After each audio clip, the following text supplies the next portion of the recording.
Dani, ya envié la lista de asistencia para que lo tengas presente y lo volveré a enviar en un rato. Vale, muchas gracias.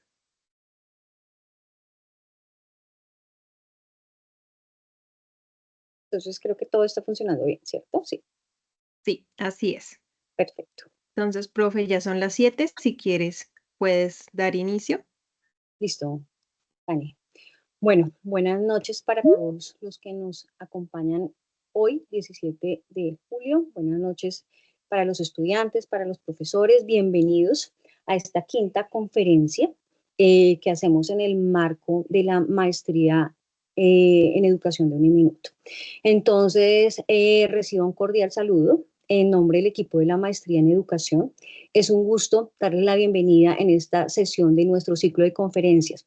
Recuerden que este es un espacio pensado para el diálogo, la reflexión y el fortalecimiento de nuestras sublíneas de investigación y hoy particularmente en la sublínea de autorregulación del aprendizaje. Es un honor para nosotros dar la bienvenida al doctor Jorge Martínez, a quien agradecemos profundamente por aceptar la invitación a participar en el ciclo de conferencias de la Maestría en Educación de Uniminuto. Esta es la quinta conferencia del año, enmarcada en nuestro propósito de profundizar en las sublíneas de investigación que fortalecen la formación de nuestros estudiantes. El doctor Jorge Martínez es enfermero egresado de la Universidad Nacional de Colombia. Cuenta con una maestría en tecnologías de la información aplicadas a la educación y un doctorado en educación de la Universidad Pedagógica Nacional. Cabe destacar que su línea de investigación doctoral se centró en la autorregulación del aprendizaje en estudiantes de educación superior. El doctor Jorge Martínez cuenta con una trayectoria de más de 20 años en el ámbito de la educación superior. Ha desarrollado una carrera académica sólida y comprometida con la formación de profesionales en el área de la salud y la educación. Desde el año 2016 se desempeña como decano de la Facultad de Enfermería de Unisanitas, liderando procesos académicos y de investigación con alto impacto institucional.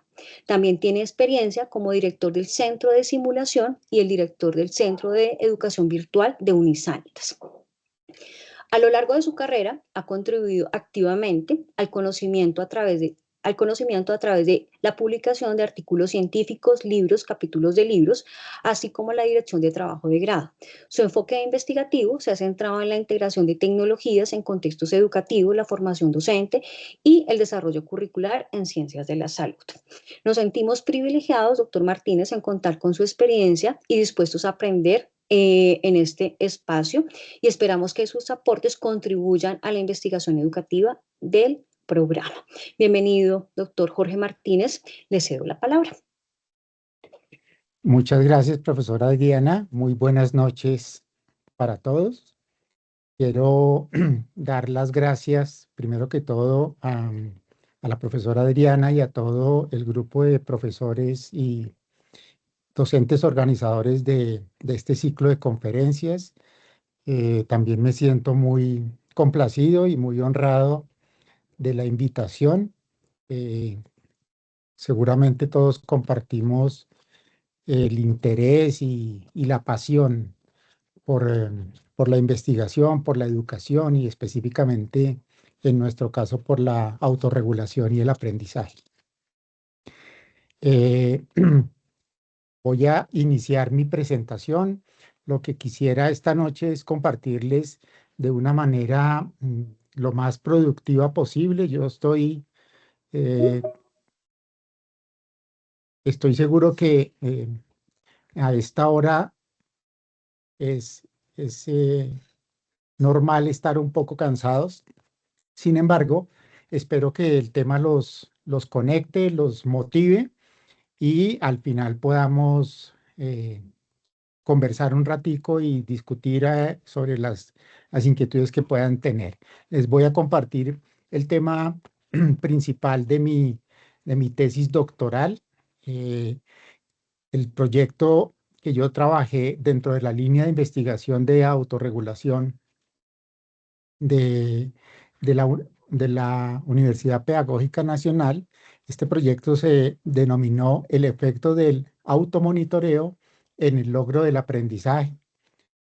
La relación que tiene esta variable con el estilo de aprendizaje y el estilo cognitivo en un ambiente web de aprendizaje. Lo primero que tengo que decirles es que no tengo ningún conflicto de intereses. Yo trabajo para la Fundación Universitaria Sanitas. Actualmente soy el decano y no tengo ningún conflicto de intereses en este caso. La agenda que les quiero proponer para que desarrollemos en este espacio es, primero quiero retomar un poquito del contexto y de la importancia de este tema, que seguramente ustedes, en muchos casos, ustedes sabrán mucho más que yo. Sin embargo, como para ponernos todos de acuerdo, vamos a revisar algunos conceptos básicos. Luego, presentarles lo que consideramos y seguimos considerando que es un problema importante de la educación universitaria hoy en día, repasar algunos conceptos y presentarles el proyecto.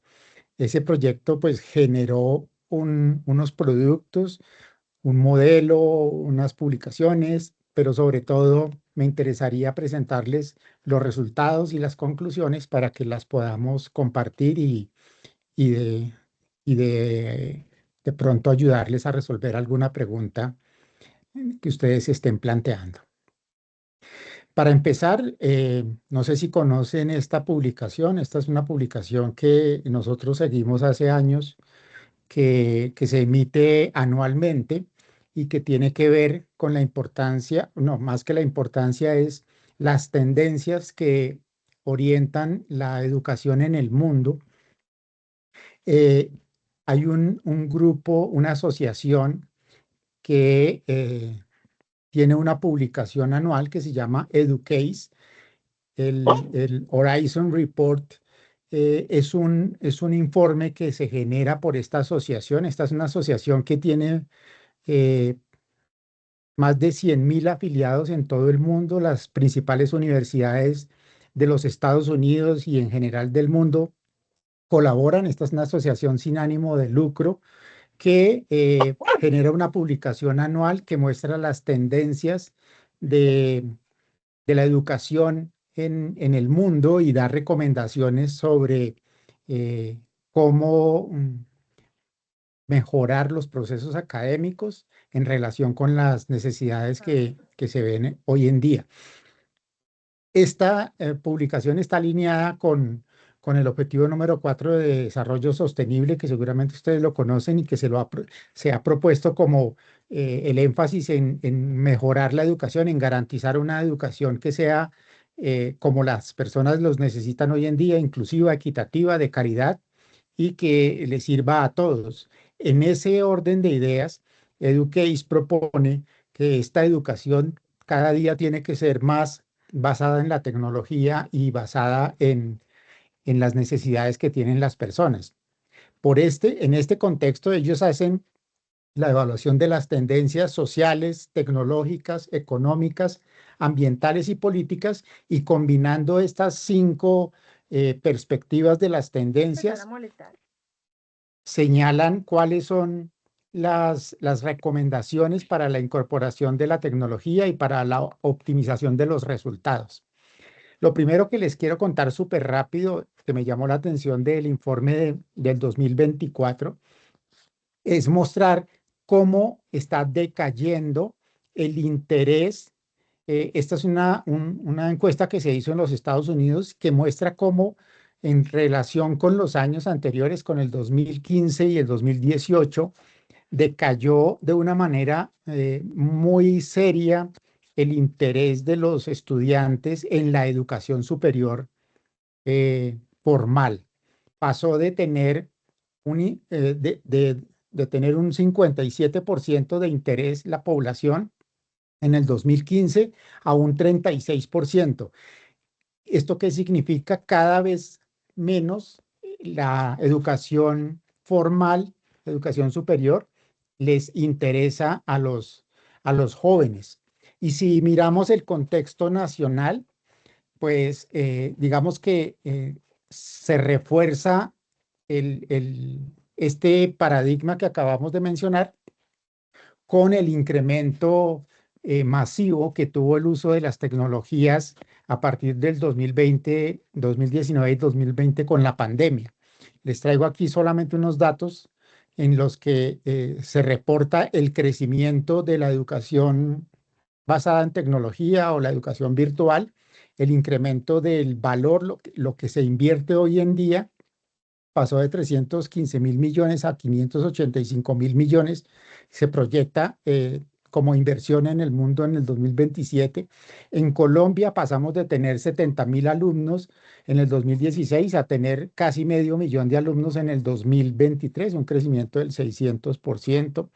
El uso de la educación virtual en el mundo desde el 2000 hasta el 2025 se calcula en un incremento del 900%, pero esto, las buenas noticias no duran para siempre, se asocia con problemas de resultados de aprendizaje y deserción.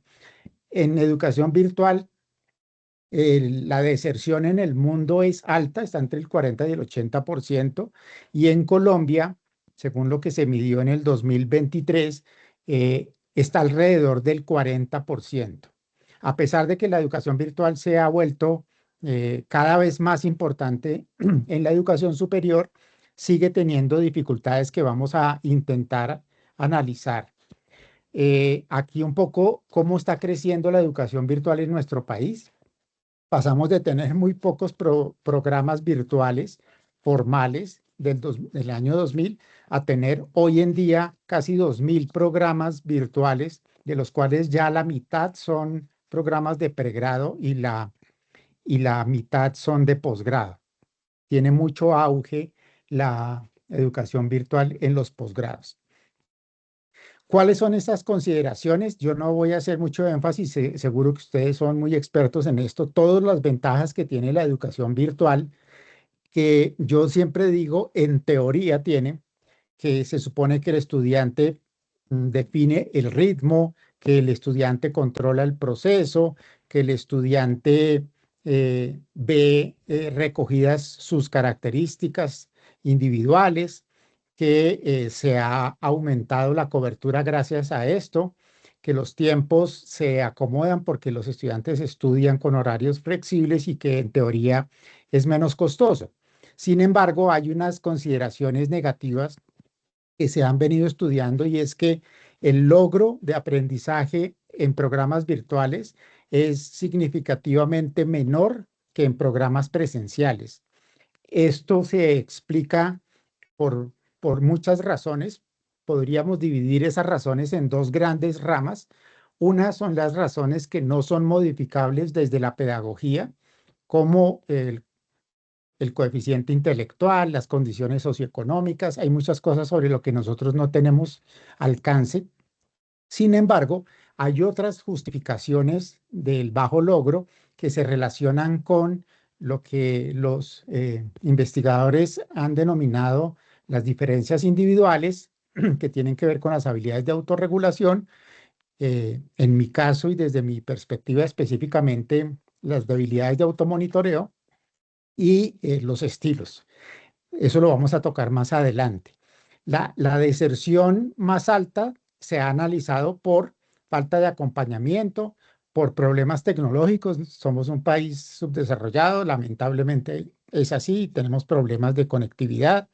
Los estudiantes se quejan de escasa interacción, se sienten solos, no saben cómo gestionar sus tiempos y no siempre los contenidos están bien adaptados al medio virtual. Si uno se pone a investigar en esos tres aspectos, autorregulación en general, aprendizaje autorregulado y automonitoreo, pues encuentra muchísimas publicaciones. Muchísimas publicaciones, la literatura está inundada sobre esto. Digamos que para el proyecto nosotros hicimos una selección, una depuración de todas las publicaciones. No voy a entrar en detalle, les puedo compartir todas las referencias que nosotros hemos revisado.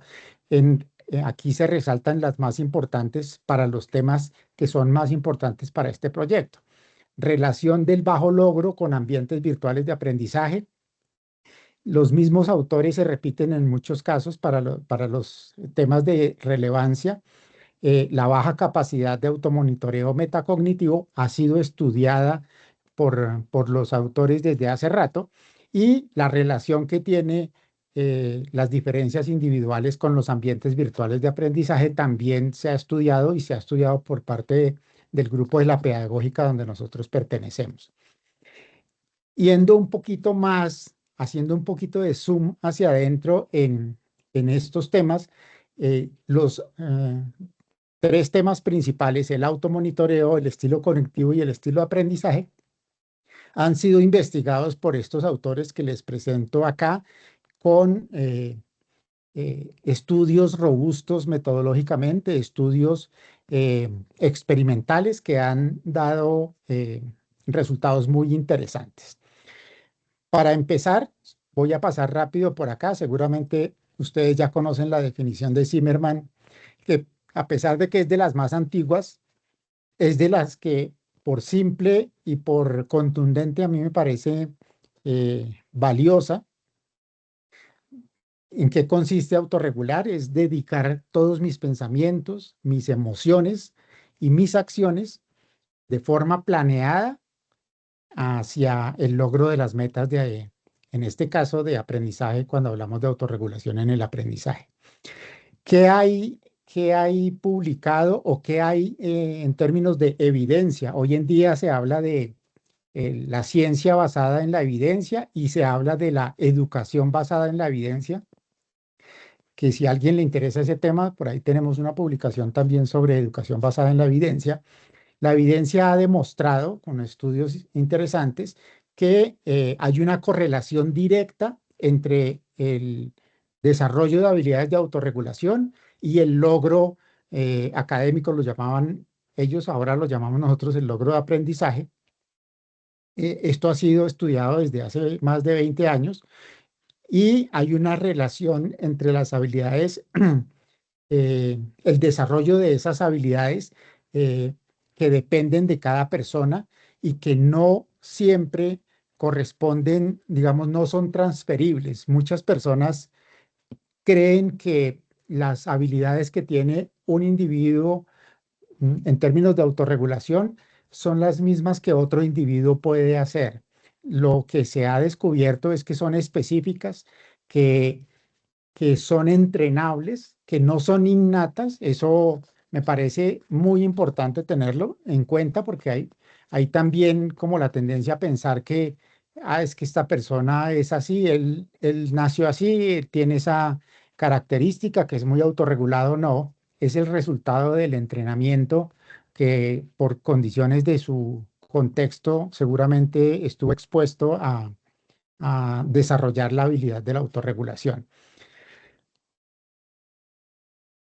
Específicamente en nuestro proyecto, cuando hablamos de automonitoreo y de promover el automonitoreo metacognitivo en un ambiente virtual de aprendizaje, estamos hablando de un concepto muy importante, que son los andamiajes. Los andamiajes son estrategias que favorecen durante el proceso de aprendizaje el desarrollo de ese proceso metacognitivo. El andamiaje se basa en lo más antiguo que hay, es la teoría de Vygotsky de la zona de desarrollo próximo, en donde el apoyo pedagógico, que puede ser el profesor presencial en el aula física, o que puede ser el andamiaje computacional en un ambiente virtual, le otorga una ayuda al estudiante en la medida en que él lo necesita. Ese andamiaje le aporta algo más que el contenido, le aporta un acompañamiento y un proceso de inducción del monitoreo metacognitivo, para que el estudiante se automonitoree y se autorregule durante el proceso de estudio. Aquí vuelvo y les presento los principales autores que nosotros hemos revisado para ver la relación entre el andamiaje, el estilo cognitivo y el estilo de aprendizaje. Vale la pena resaltar de una vez que hay una asociación muy clara entre el estilo cognitivo y las habilidades de autorregulación y el logro. Eso lo han demostrado varios autores ya. Los estudiantes con estilo cognitivo independiente de campo tienen mejores habilidades de autorregulación. Todos los estudios han encontrado lo mismo y tienen mejores desempeños en los ambientes web de aprendizaje. Esa es una realidad, es algo que se ha demostrado todas las veces, que nosotros también encontramos en nuestro estudio. Sin embargo, el estilo de aprendizaje no es tan contundente como el estilo cognitivo. No se ha logrado demostrar de forma tan fuerte la influencia que tiene el estilo de aprendizaje en el logro en los ambientes web de aprendizaje. Por otro lado, el automonitoreo pertenece al concepto global de la metacognición. Hay una propuesta de un modelo integrador que mezcla autorregulación y metacognición. Son dos constructos que tuvieron orígenes independientes, por llamarlo así, pero que en determinado momento se entrecruzan los trabajos de investigación de los autores y mezclan los procesos metacognitivos con los procesos de autorregulación, y es un poco de lo que se trata la propuesta de mi proyecto. Para eso, pues, inevitablemente vale la pena repasar el ciclo del aprendizaje autorregulado, el ciclo propuesto por Zimmerman hace mucho tiempo. Yo uso esta imagen, aunque sé que es horrorosa, la uso para recordar el primer artículo que leí sobre aprendizaje autorregulado. Después hice una imagen más clara sobre esto. Recordemos que según Zimmerman, él habla de 3 fases. La fase primera es la previsión, que tiene 2 componentes: el análisis de la tarea y las creencias de automotivación. En el análisis de la tarea se compone de la definición de las metas, que tiene que ver con los niveles de desempeño y los criterios de evaluación, y la planeación de las estrategias. Eso en función de las experiencias anteriores que se hayan tenido en procesos de aprendizaje. Y la parte de las creencias de automotivación, que es un aspecto de los más importantes, tiene que ver con la motivación. La motivación y la autoeficacia son determinantes directos de la calidad del aprendizaje. Todo lo que es autoeficacia, las expectativas de logro, que ojalá tuviéramos algún día tiempo, porque el tema de las creencias epistémicas es formidable y no se le da tanta importancia a las creencias epistémicas. Son muy difíciles de modificar. Son aquellas creencias que las personas tienen y formaron durante su infancia, en las que le asignan determinada relevancia a determinados aspectos, y que luego, cuando están mayores, están estudiando, influyen en qué es lo que para ellos es más importante y qué no, y luchar contra una creencia epistémica con un proceso de aprendizaje es complicado. Los autores hablan de generar un poco de movilidad epistémica, en que el individuo no modifique sus creencias epistémicas, pero por lo menos se vuelva funcional en un paradigma diferente epistémico. Todo lo que tiene que ver con el valor de la tarea es súper importante en la fase de previsión, y tiene mucho que ver con el automonitoreo. Ya lo vamos a explicar un poquito más adelante. La orientación a la meta, y esto se refleja en 2 cosas importantes: en el porcentaje de interés, de motivación intrínseca o extrínseca. No siempre y muchas veces los modelos de educación funcionan sobre la motivación extrínseca. Los estudiantes se esfuerzan en función de la nota, del premio o del castigo, y se sabe que es la motivación intrínseca, los estudiantes automotivados, los que tienen mejores resultados en términos de logro de aprendizaje. Hay una relación entre la automotivación y las habilidades de autorregulación. ¿Por qué es tan importante la automotivación? Porque de ella depende la regulación del esfuerzo. Cuando un estudiante es consciente de un alto valor de la tarea, es consciente y es automotivado, va a tener una mayor capacidad de reclutar esfuerzos, de imprimirle esfuerzos a la tarea de aprender. En la segunda fase, y es donde tradicionalmente se ha ubicado o se ubicaba anteriormente el automonitoreo, se presentan dos ramas. Uno es la autoobservación, que habla del automonitoreo. En esta época se pensaba que el automonitoreo solo sucedía en este momento, y es lo que un poco quiero contarles que en nuestra interpretación ha cambiado. Ese automonitoreo se resalta que debe ser continuo y que debe evaluar todo el proceso y debe ser es una habilidad que se desarrolla con el entrenamiento. Y el otro es el autorregistro. Si yo me miro cómo funciono, miro qué hago y miro qué resultados tengo, si los hago conscientes, y hacerlos conscientes se logra a través de los registros, pues tengo más probabilidades de hacer ajustes y de mejorar lo que no funciona bien. El autocontrol se refiere a la segunda fase de la metacognición, en donde una vez que yo he hecho monitoreo y tengo evidenciadas las debilidades, tengo evidenciadas mis falencias, pues puedo implementar acciones de control. Esas acciones de control pueden ser metacognitivas, referentes a la estrategia que estoy utilizando, a la forma en que estoy distribuyendo los recursos, utilizando los recursos, a el manejo de la ayuda. Digamos que todo el proceso de reflexión metacognitiva y de acciones de control están en esta fase.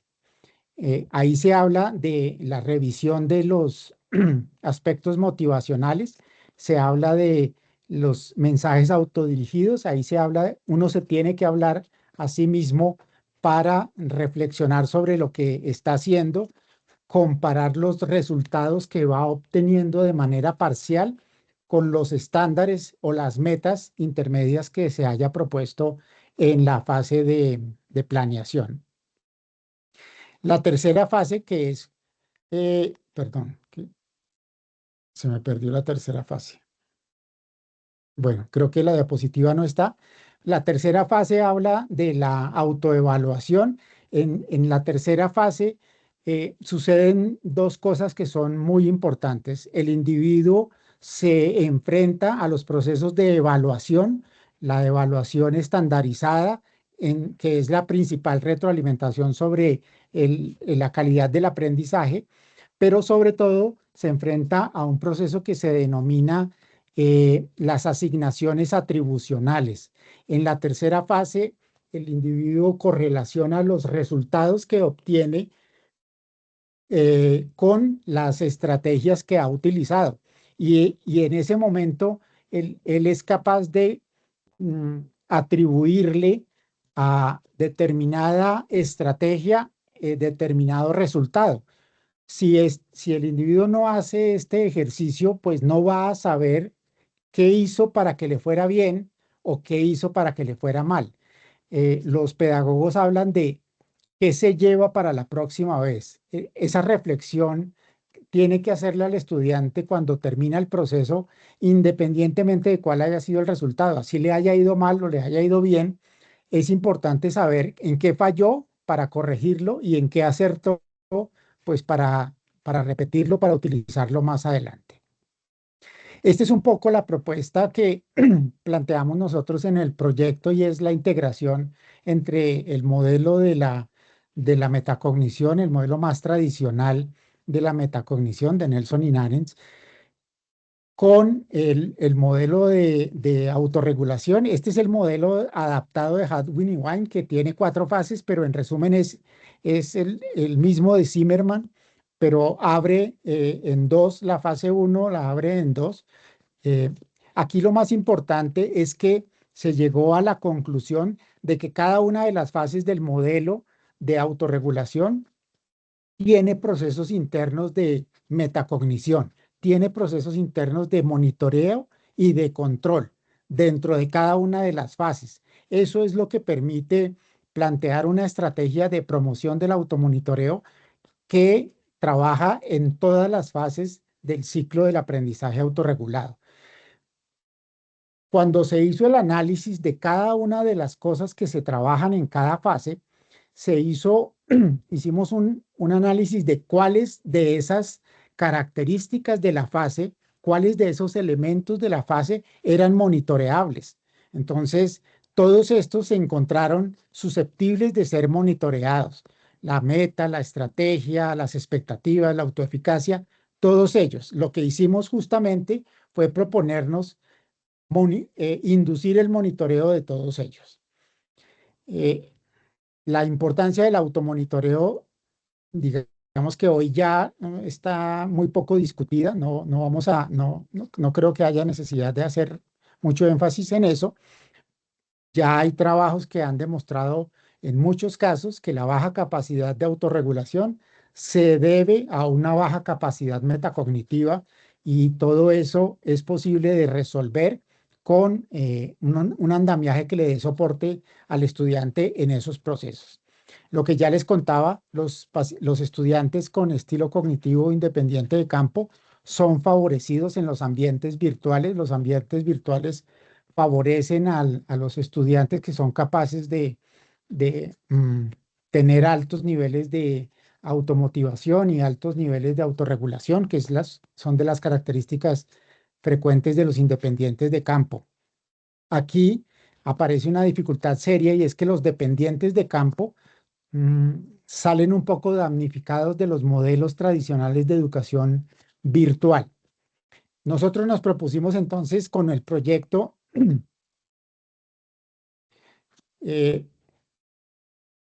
plantear un andamiaje que compensara esas debilidades en términos de automonitoreo metacognitivo y que mejorara el logro de aprendizaje. ¿Cuál fue la pregunta de investigación? ¿Cuál es el efecto de la implementación de una estrategia pedagógica que promueve el automonitoreo en un ambiente basado en la web sobre el logro de aprendizaje y la capacidad metacognitiva dentro del ciclo de aprendizaje autorregulado en estudiantes de medicina? Y luego analizar cuál es la relación entre el estilo cognitivo, el estilo de aprendizaje con las habilidades de automonitoreo en un ambiente web. Nos propusimos validar un ambiente basado en la web que generaba esa inducción del automonitoreo y determinar el efecto diferencial que podría tener ese andamiaje en los estudiantes dependiendo de los estilos, y digamos que hacer un análisis de esos resultados. ¿Qué tipo de estudio hicimos? Es un estudio experimental aleatorizado con una variable independiente que es la estrategia pedagógica, que tiene 2 niveles de intensidad, que tiene 2 variables dependientes y 2 variables asociadas. Las variables dependientes son el logro de aprendizaje y las habilidades de autorregulación, y las variables asociadas son el estilo cognitivo y el estilo de aprendizaje. Lo hicimos en un grupo de 130 estudiantes universitarios de una universidad en Bogotá, de la Facultad de Medicina, que estaban distribuidos entre hombres y mujeres que toman un curso que se denomina monitoreo hemodinámico. Es otro tema, es monitoreo, pero tiene que ver con otra cosa del manejo de los pacientes. Este es el diseño resumido. Básicamente son 2 intervenciones y un grupo control.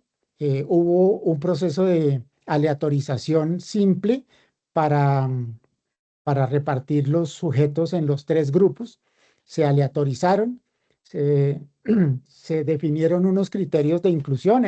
Obviamente que fueran estudiantes de medicina, que firmaran el consentimiento, que no hubieran tomado este curso jamás, que aceptaran las condiciones del estudio y desarrollaran el estudio dentro de su semestre académico.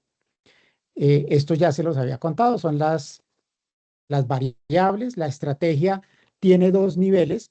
la estrategia, el andamiaje tiene 2 niveles, esto con la intención de ver la gradualidad. Se supone que un efecto es más fuerte o los resultados pueden ser más fuertes si uno demuestra que cambiando la intensidad de la intervención se modifica la intensidad del resultado. Esto refuerza, digamos que, el hallazgo positivo. Por eso hicimos 2 estrategias, una genérica y una más específica. Medimos el logro del aprendizaje con el examen de conocimientos y la habilidad metacognitiva a través del cuestionario del MSLQ. El estilo cognitivo lo medimos con el EFT, que seguramente ustedes ya conocen, que divide en 3, en dependencia de campo, independencia de campo o los intermedios. Y para el estilo de aprendizaje usamos el instrumento de un autor que se llama Greicha. Greicha es un autor que propone un instrumento para medir estilos de aprendizaje con 6 categorías y lo escogimos porque es un autor que tradicionalmente ha hecho sus trabajos hizo la validación del instrumento con estudiantes de medicina. En resumen, esta es la ruta. Hicimos la randomización de los 130 estudiantes, se construyeron 3 grupos. Un grupo entró para la estrategia genérica, un grupo a la específica y el grupo control. Este grupo compartió el módulo 0, todos los 3 grupos compartieron el módulo 0 del curso y luego se separaron con diferentes aulas virtuales para evaluar al final en un módulo común los resultados. ¿Qué encontramos?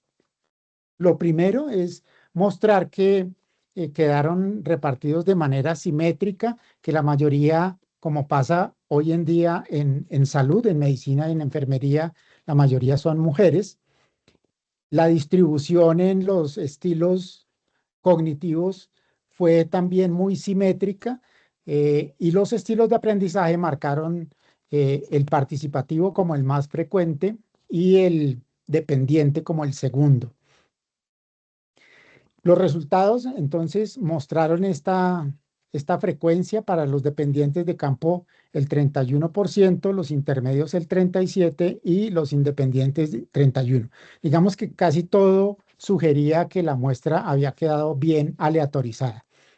Construimos un ambiente de aprendizaje en Moodle con un diseño en PH5, en HTML5 y el andamiaje metacognitivo se hizo en PHP, con programación en PHP. El curso tenía 6 módulos y la evaluación al final. Lo otro que hicimos fue digitalizar el MSLQ, guardando todo el rigor, y lo mismo el test de Greicha también lo digitalizamos para que los estudiantes hicieran todas las pruebas. Obviamente el EFT en esa época no se había hecho el trabajo de la digitalización, lo aplicamos en persona. ¿Cómo era el andamiaje metacognitivo? Básicamente le entregaba mensajes estáticos de tipo reflexión sobre esa lista. Si recuerdan la lista de variables que se pueden monitorear en cada una de las fases del ciclo de autorregulación, en el grupo de intervención genérica se daban mensajes metacognitivos que van desde recomendaciones hasta preguntas de manera genérica que cubrían las características principales de la variable, y en el grupo específico se generaban para cada una de estas variables genéricas un número de recomendaciones o de preguntas específicas.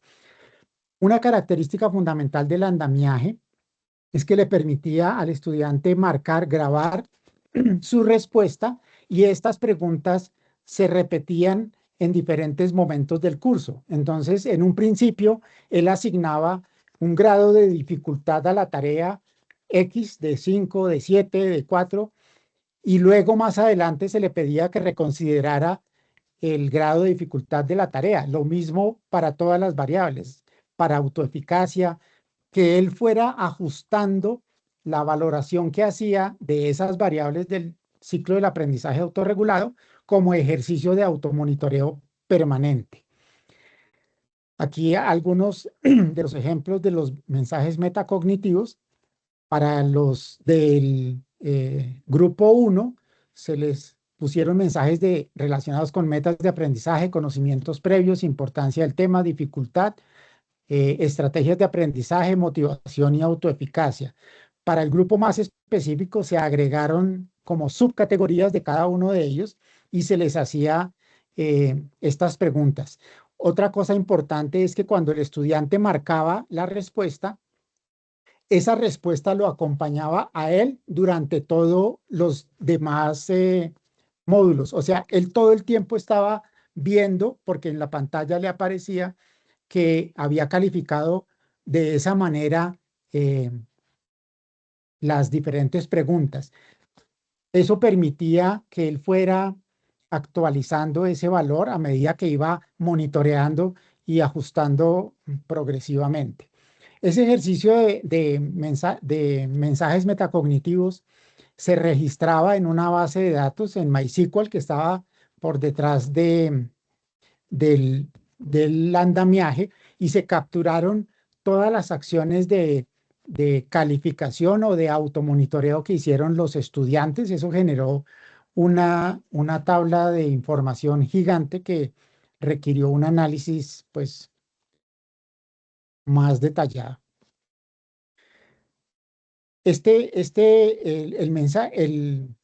El ambiente más específico, digamos que se enfocó con la idea de hacer automonitoreo de precisión.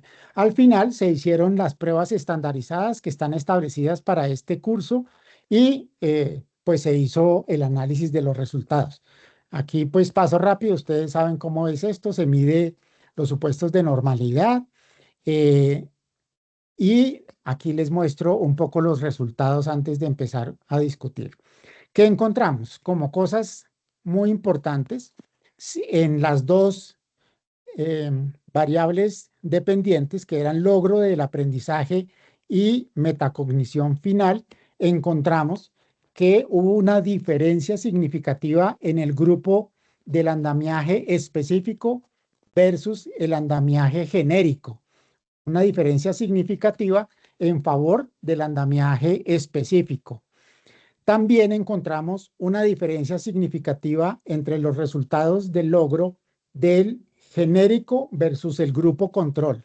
Específico y genérico tuvieron diferencia significativa en contra del grupo control, pero entre específico y genérico también hubo una diferencia significativa, o sea que se valida la tesis de el monitoreo de precisión y la dosificación de la intervención. En metacognición final tuvimos los mismos resultados. El específico desarrolló un mayor nivel de habilidades de metacognición en comparación con el genérico y ambos tuvieron un mejor resultado en habilidades de metacognición en comparación con el grupo control. Aquí están las gráficas, digamos que genérico y específico en comparación con el control en lo que se refiere al logro de aprendizaje. Esa diferencia que se encontró fue significativa y en términos de metacognición exactamente lo mismo. Una mayor en el grupo específico, pero ambas significativas mejor en comparación con el grupo control. Cuando relacionamos con los estilos, específicamente con el estilo cognitivo, encontramos una cosa súper interesante. Bueno, lo primero es que en metacognición ya sabíamos un poco que había una diferencia significativa a favor de los independientes. El estudio ratificó eso. A los independientes les fue mejor con el desarrollo de habilidades de metacognición en comparación con los dependientes y los intermedios. Pero lo interesante es que en el logro de aprendizaje no hubo una diferencia significativa de las medias en comparación de los independientes y los dependientes. Eso ahora les cuento cómo se interpreta porque tiene una conclusión súper interesante. Sí hay una diferencia en relación con los independientes de campo, pero entre los intermedios y los dependientes no tanto. En habilidades metacognitivas y en logro de aprendizaje se encontró ese mismo resultado. Cuando cruzamos estilo de aprendizaje, realmente no hubo ninguna diferencia significativa, no hubo ningún hallazgo de correlación fuerte entre ninguno de los niveles de los estilos de aprendizaje del instrumento de Greicha.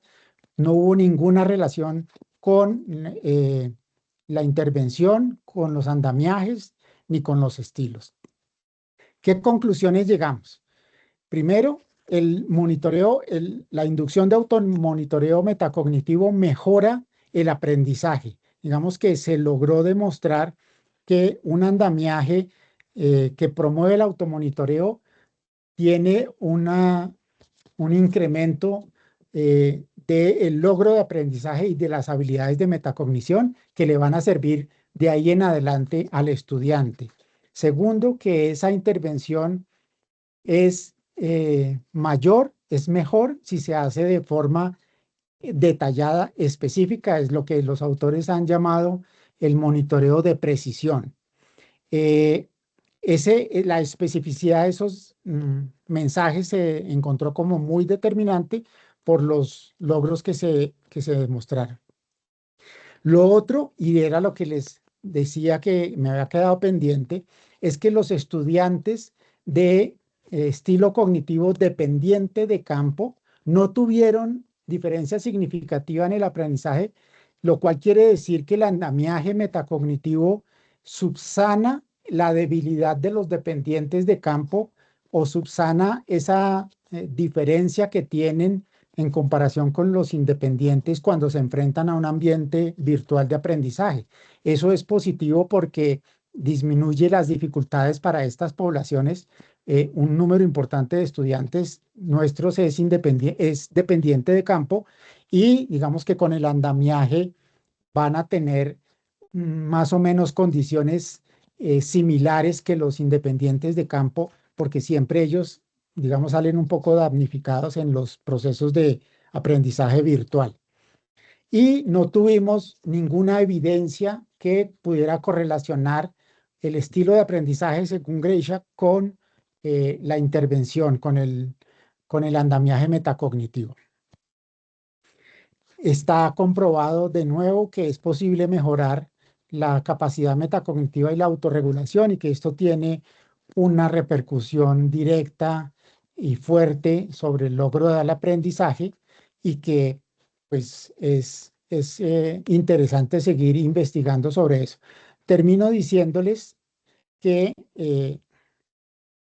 este andamiaje que nosotros probamos y experimentamos se ha seguido usando en la universidad. Para mí eso es fundamental, hacer un trabajo de investigación que genere valor, que genere un beneficio real y no se quede solamente en un proyecto de tesis de maestría o de doctorado.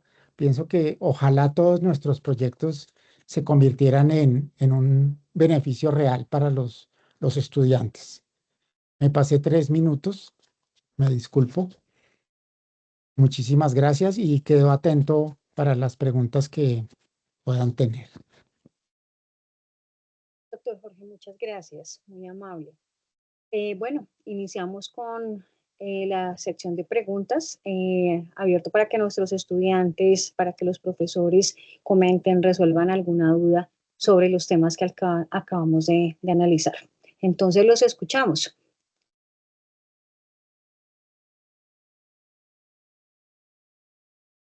Creo que el proyecto que nos acaban de presentar se alinea perfectamente, doctor Jorge, con un proyecto que estamos desarrollando en la maestría, en donde estamos analizando la relación de la autorregulación con la deserción en educación superior. Entonces, en esa línea me gustaría pues escuchar a los estudiantes que están desarrollando esa propuesta de investigación, qué observaciones tienen, qué preguntas tienen alrededor de estas temáticas que acabamos de escuchar. Karen, muchas gracias. Te escuchamos, Karen. Muy buenas noches, ¿sí me escuchan? Sí, señora, perfectamente. Bueno, agradeciendo de antemano por este maravilloso evento y por la oportunidad de escuchar este estudio tan significativo. Nosotros también hicimos una investigación, pero en todo el país, y me quedó sonando ese andamiaje que teníamos hacia el conocimiento y hacia la parte de motivación del estudiante, porque veíamos que muchos desertaban y también se generaba la pérdida porque muchos no tenían esa autorregulación y ese automonitoreo que nos está explicando su merced en este estudio. Entonces nosotros lo hicimos a nivel, digamos, país de diferentes programas académicos, diferentes programas. Pero ahora ustedes, digamos, en la parte que son del área de la salud, que eso fue lo que yo entendí, ¿cómo hacían eso, por, digamos, para los estudiantes de último semestre? Porque nosotros también hacíamos esa referencia con los estudiantes de diferentes semestres y veíamos que había esa deserción. Entonces, ¿cómo hacen como con las personas que están en el área de la salud para llevar ese andamiaje de autorregu- autorregulación y automonitoreo? A ver si te entendí bien. Nosotros incluimos el andamiaje dentro del aula virtual con una programación en PHP y los estudiantes cuando tomaban el curso de monitoreo hemodinámico de los pacientes eh, tenían que estudiar el aula. Digamos que eso es parte de la normalidad de ellos. Ellos deben estudiar varios cursos que son en ambientes virtuales, a pesar de que el programa es presencial, y aprovechamos ese curso para incluir el andamiaje y poder analizar el efecto que tendría sobre la metacognición y sobre el logro de aprendizaje. Hay una cosa que me parece súper interesante de la deserción. Sobre deserción hay muchas teorías, ¿no? Y me parece que la mayoría no están tan sustentadas, tan argumentadas. Me parecería increíble poder correlacionar eh, debilidades en autorregulación y deserción. Lo que reportan, me disculpo, les voy a mostrar rapidísimo una imagen que no se las mostré porque me pareció que era esa misma publicación que les conté del Educase saca una lista de todas las posibles causas de la deserción. Si les sirve para el trabajo, me parecería espectacular. Le hicieron una encuesta a más de 7.000 estudiantes y les preguntaban cuáles son las razones para no tomar programas en línea. Dentro de ellas está Colombia y aquí están todas las posibles causas por las cuales los estudiantes o no ingresan a un programa virtual o desertan. Todas estas son razones por las cuales ellos encontraron en esta población de 7.000 estudiantes, razones por las cuales ellos desertan de los cursos virtuales. A mí me parecería súper interesante que ustedes lo pudieran revisar y incluir de alguna manera en el trabajo de ustedes. Muchas Si quieren, yo gracias. les comparto esa publicación. Perfecto. Está libre en internet, Educase 2024, el reporte es gratis. Nos aportaría muchísimo.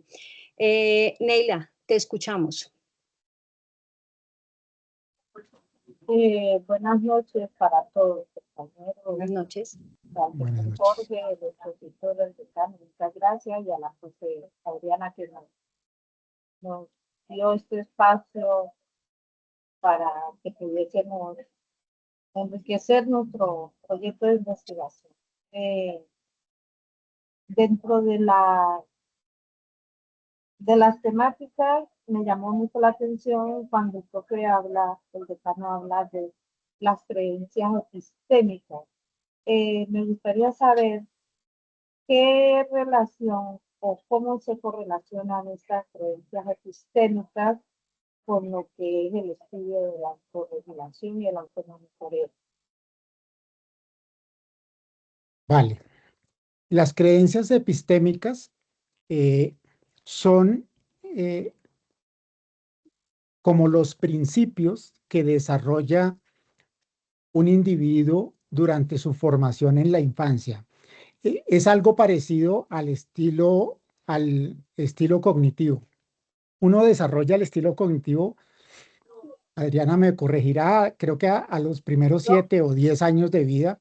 Las creencias epistémicas es como la escala de importancia que las personas le dan a ciertas cosas dependiendo del ambiente de la educación que recibieron. Para ponerles un ejemplo, un hijo de padres que han estudiado en la universidad tiene una creencia epistémica relacionada con que el estudio es importante. Eso lo tiene él metido porque en su casa él vio que sus papás y sus tíos y todo el mundo estudió en la universidad. Se le crea la creencia epistémica de que estudiar es importante. Un niño que se cría en otro ambiente en donde su papá no estudió, sino que trabaja, cuando se cuestiona sobre la importancia del estudio, probablemente piensa que el estudio es importante, pero no es tan importante como trabajar y conseguir plata. Eso alrededor de, por ejemplo, si estudiar mucho es bueno o estudiar poco. Hay niños, hay estudiantes que están convencidos de que es suficiente estudiar un poquito y que ya estudié y con estudiar media hora es suficiente. Esas son creencias epistémicas que le dan un contexto muy difícil a la generación de habilidades de autorregulación, porque como tú le quitas ese convencimiento que él muchas veces ni siquiera es consciente. Las personas muchas veces ni siquiera son conscientes de sus creencias epistémicas y resulta que para ellos no es importante esforzarse en el estudio. Para ellos, por alguna razón, les parece que uno puede obtener buenos resultados sin esforzarse mucho.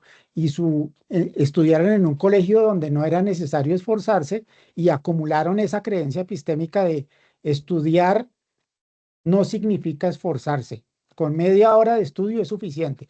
Que tú le quites eso es muy difícil. Entonces lo que tratas es de negociar con el estudiante en que flexibilice o genere lo que se llama la movilidad funcional epistémica para que negocie porque es muy difícil que un estudiante que cree que no debe esforzarse pues tenga éxito. Es muy difícil. Gracias, profe. Con Aunque mucho gusto. diría yo que de pronto las creencias epistémicas y la autorregulación del aprendizaje tienen una conexión con lo que es el aprendizaje cognitivo. Porque sí hay muchas personas que no necesitan muchas horas de estudio para obtener buenos resultados. Porque ahí entraría lo que son los estilos de aprendizaje, ¿no? No sé si estoy equivocada en ese. No, tienes razón.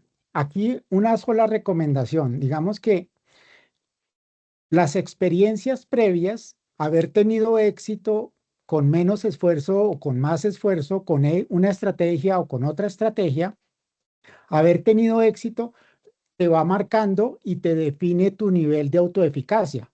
Si tú te crees, te sientes capaz de realizar una tarea y tienes un nivel de autoeficacia alto, eso te va a ayudar a tener éxito en la tarea. Tener niveles altos de autoeficacia se ha demostrado que mejora el resultado en la tarea de aprendizaje. Lo que es peligroso es tener el nivel de autoeficacia desbalanceado. Dicen los autores, y en mi tesis yo lo analicé, es muy peligroso tener la autoeficacia sobreestimada o subestimada. Si yo tengo una autoeficacia muy alta y creo que soy capaz de estudiar 20 minutos para un examen, tengo el riesgo de que alguna vez esos 20 minutos no me alcancen y termine fracasando en el proceso. Igual, el que tiene subestimada la autoeficacia, son estudiantes que sufren mucho, seguramente ustedes habrán conocido muchos en su experiencia, porque todo el tiempo piensan que no saben, todo el tiempo piensan que no han hecho suficiente, todo el tiempo quieren seguir estudiando y faltando 5 minutos para el examen siguen estudiando con el cuaderno. Ellos tienen la autoeficacia subestimada y eso les induce fracaso. Eso que acabas de decir me parece valioso siempre y cuando lo relaciones con la evaluación de los niveles de autoeficacia. Ah, muchas gracias.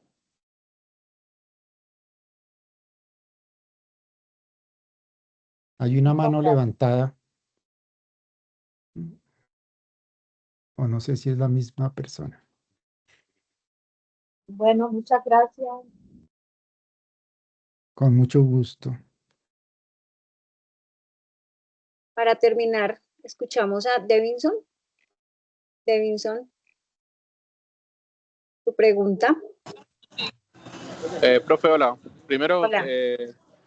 quiero agradecerle al profe Jorge, de verdad que bastante nutrida el espacio, muy ganador para nosotros. Y lo otro es que sí tengo una duda con lo que nos mostraba, no sé si fue que no alcancé a prestar atención, sino que al principio nos hablabas de que escogieron tres grupos de estudiantes, ¿cierto? Aleatoriamente. Yo la duda que tengo es si al momento de configurarle la plataforma a los estudiantes, se las configuraban todas igual o si ya estaba como predeterminada con el andamiaje o con los andamiajes que querían encontrar. O sea, la plataforma fue la que definió cuál era el andamiaje de cada grupo, ¿cierto? Sí, señor. Sí, básicamente lo que hicimos nosotros fue crear 3 aulas virtuales diferentes. En una no había ningún tipo de andamiaje, en la otra había un andamiaje genérico y en la otra un andamiaje específico. Cogimos los 130 estudiantes, los aleatorizamos en 3 grupos y luego los inscribimos en esas 3 aulas de manera aleatorizada. Eso, digamos que permitió que quedaran distribuidos de manera simétrica en los 3 grupos, pero eran 3 aulas diferentes. En cada grupo quedaron más o menos 40 y algo estudiantes. O sea, que básicamente la plataforma estaba haciendo la autorregulación por ellos. Sí, la plataforma se programó de tal manera que el andamiaje metacognitivo era automático.